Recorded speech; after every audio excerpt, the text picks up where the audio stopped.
माँ, अब आपका आराम करने का समय है ना? फिर आप किचन में क्या कर रही हो? पलक ने माँ को रसोई में सटर-पटर करते देखा तो नाराज़ होने लगी। अरे कुछ नहीं पलक, बस राघव के लिए दूध बना रही थी। तुझे पता है ना कि वो चीनी और चॉकलेट सिरप का बैलेंस गड़बड़ हुआ तो वो दूध छोड़ देता है। माँ ने अपनी ओर से सफाई पेश की। पलक, माँ आपको डॉक्टर ने फुल बेड रेस्ट बोला है ना? फिर आप क्यों बार-बार कमरे से बाहर आ रही हैं? राघव कोई छोटा बच्चा नहीं है, वो दूध अपने आप मिक्स कर लेता या फिर आप गीता को बताकर अपने हिसाब से बनवा लेते। अरे बेटा, जितनी देर मैं उसे समझाती मैंने खुद से बना दिया और फिर अब तो मुझे थोड़ा आराम भी है। माँ झेंप रही थी। पलक ने अपना सिर पकड़ लिया और फिर माँ को हाथ पकड़कर पलंग पर बिठा दिया। अब आप यहाँ से हिलोगी नहीं, टाइफाइड बिगड़ गया ना तो और ज़्यादा दिन आराम करना पड़ेगा। पलक की धमकी काम कर गई और माँ करवट बदलकर सोने का उपक्रम करने लगी। पलक को पता था कि उसके ऑफिस जाते ही माँ फिर भागेंगी, इसलिए उसने गीता आंटी और राघव दोनों को सख्त हिदायत दी और घर से निकल गई। शाम को घर में घुसते ही उसके कानों में गीता आंटी की गिड़गिड़ाने की आवाज़ पड़ी। मैडम आप बैठो ना, मैं बनाती है ना। अगर पलक दीदी ने देख लिया तो मेरी काम से छुट्टी कर देंगी वो।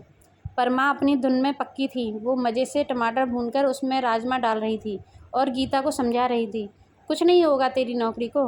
बस कितना भी पूछे पलक यही बोलना कि मैडम से पूछ कर बनाया है, मगर बनाया मैंने ही है। पलक का तो मुंह खुला रह गया। माँ कितने आराम से कामवाली को झूठ बोलना सिखा रही है थी। पर मैडम दीदी कहती भी तो आपके भले के लिए है। डॉक्टर बोला है ना आपको आराम करने को, फिर काहे को मगजमारी करती हो।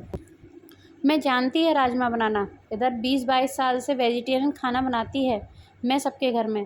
गीता अभी भी घड़ी देखकर डर रही थी।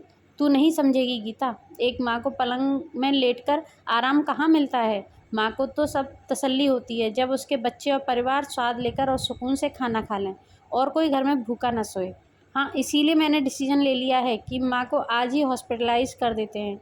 फिर ना माँ को रसोई दिखेगी और ना बेचैन होगी सबके स्वाद के बारे में सोचकर। पलक झूठ मूठ का गुस्सा दिखाती रसोई में दाखिल हुई तो माँ और गीता आंटी दोनों के चेहरे का रंग उड़ गया।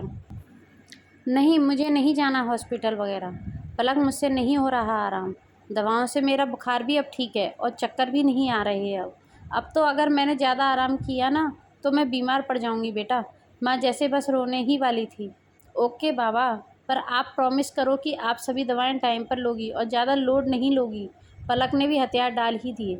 माँ के मुरझाए चेहरे पर खुशी की लहर दौड़ पई और पलक का माथा चूमने लगी। पलक सोच रही थी, माँ भी कितनी अजीब होती है ना। जब फुर्सत नहीं मिलती तो सबको ताना मारती रहती है कि एक माँ को आराम कहाँ, और जब आराम करने का समय आता है तो वो आराम कर भी नहीं पाती है। तभी तो माँ सबसे अलग और निराली होती है। फ्रेंड्स, बिल्कुल सही बात है। माँ तो माँ ही होती है। माँ के बिना हमारा जीवन बहुत सूना होता है। फ्रेंड्स, उम्मीद करती हूँ कि आपको हमारी कहानी पसंद आई होगी। अगर पसंद आई हो तो उसे लाइक शेयर ज़रूर करें। हमारा चैनल सब्सक्राइब कर लें, बेल आइकन प्रेस कर लें, जिससे कि आपको आने वाली न्यू स्टोरी का नोटिफिकेशन मिल सके। Thank you.